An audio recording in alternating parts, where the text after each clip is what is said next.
Ozzie, are you there? Yes, I am. Hi, Victor. Do I hear Ozzie? Yes, hey, Ozzie. I'm here. Good. Well, I wasn't absolutely sure. Glad you're here. Listen, it's the key topic, of course, is going to be on taxes and that sort of thing. I knew you attended a lunch yesterday above a lot of real estate professionals. We want to talk about that. But right off the top here, I want to tell our folks that are listening that you are having your 24th annual Real Estate Outlook Conference.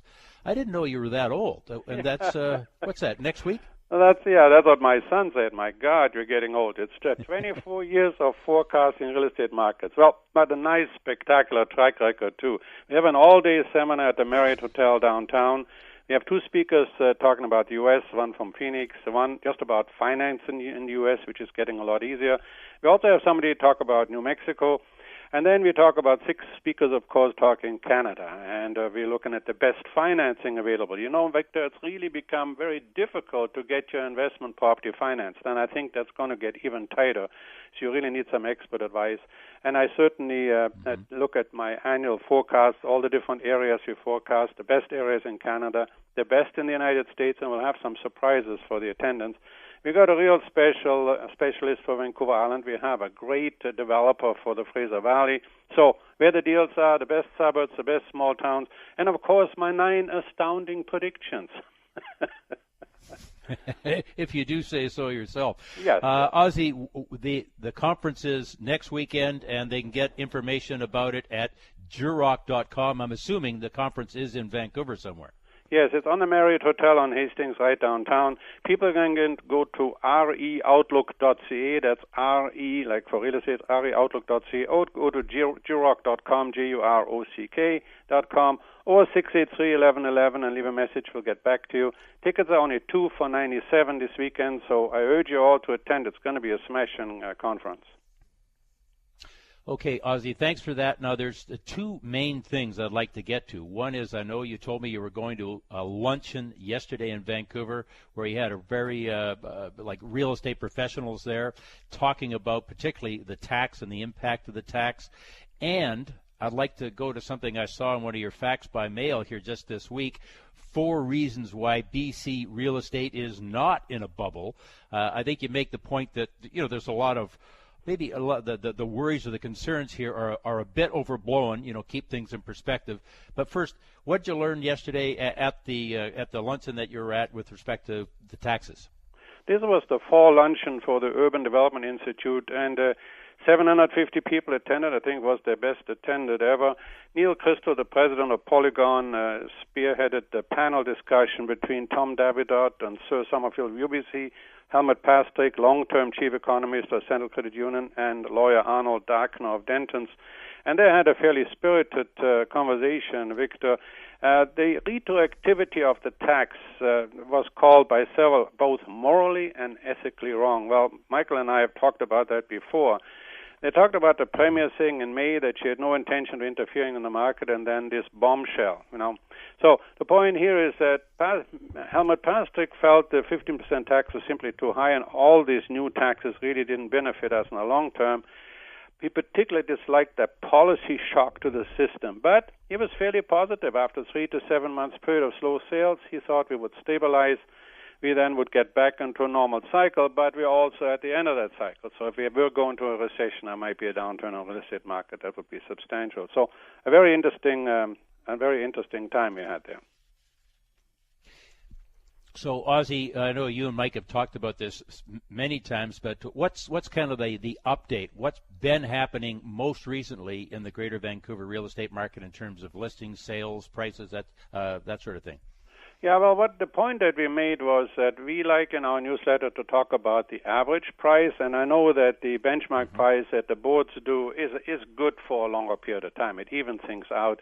But I like to know what's happening in the market now. So while, for instance, we constantly get information about how much better we've done this August versus last August as far as prices are concerned, if you measure yourself against this April, we've seen substantial declines in most areas already. So we were already in a downturn certainly for volume of sales of single-family homes, and at the same time a downturn in condominiums as well, long before the tax came in. And then the tax came in and was a shock to the system.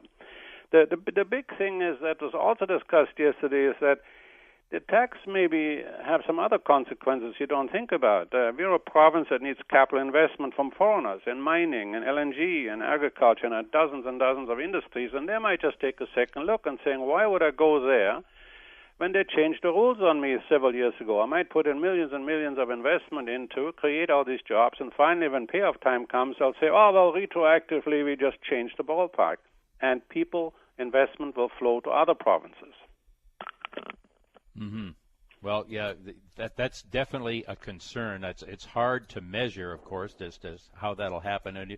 But you were saying that one of your panelists thought that we'll have, let's call it a little bit of a shock over this tax, but we'll get over it and then we'll get back into a normal real estate cycle. Well, something you were talking to me about a day or two ago, you were saying that we're measuring prices what they are now compared to what they were a year ago, and they're up. But actually, since April, again, Greater Vancouver average prices have been trending down. If I got that clear? Yeah, absolutely. And, when we go by suburb to suburb, some of them have seen substantial price declines. In West Van, the average price was a crazy $3.8 million in April, and it was $2.9 million in August. Now, these are big number suburbs, and you might just want to throw them out. But if you go to Vancouver East was $1.8 million in April, and now was $1.45 million. So we've seen declines between 3 and 8% since April. Yet when you look at the published stats, August over August, we look so far ahead. And so there has been a shift in the market sentiment. And right now, what realtors are telling me is that the buyer just is holding off. I am just going to wait. I just am not sure. It's Dennis and you talked about uncertainty in the market, and that's what we have now. We're seeing price declines already where the buyer goes in North Van and buys a house, but he makes a much lower offer, saying to the owner, look, we want to buy, we want to move our family here, but we don't know what's going to happen. I'm not going to pay the full price, and some owners are accepting the lower prices. You're right. Certainly psychology changes in markets. At one point in time, everybody's a buyer, and they're falling all over each other to do so. And then there's a change and so on. But let's go to this other focus. I thought this was just a great article you had in your recent weekly letter, 4 reasons why BC real estate is not in a bubble.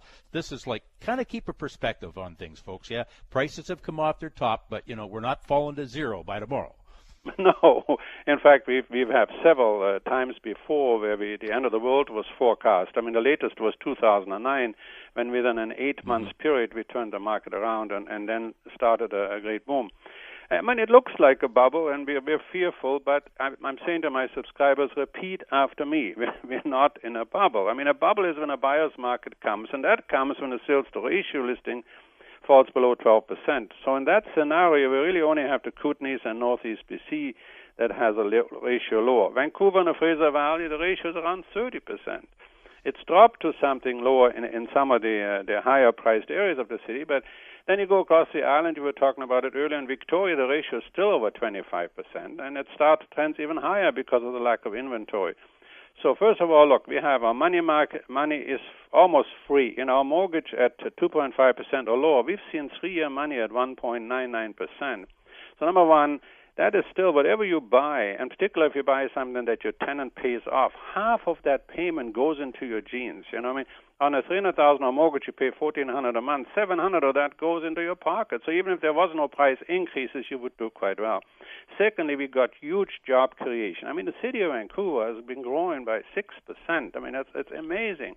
And so we have the same growth level as we had in sort of mid-2005. We have the lowest unemployment rate in Canada. So we have strong population growth. Interprovincial migration is huge. We've been the 12 months ending April 1, almost 19,200 people from other provinces and 40,000 immigrants. So all of these people need a place to rent and a nice place to buy. And then finally, there's still a shortage of homes for sale. I think in 2009, when the market changed after the economic collapse, there was a huge inventory of unsold properties. That is not the case today. Try and move into a condo right now, into a new condo. You can buy a pre-sale, but that means down the road you can move in. Very difficult to find something new that's ready for you to move in.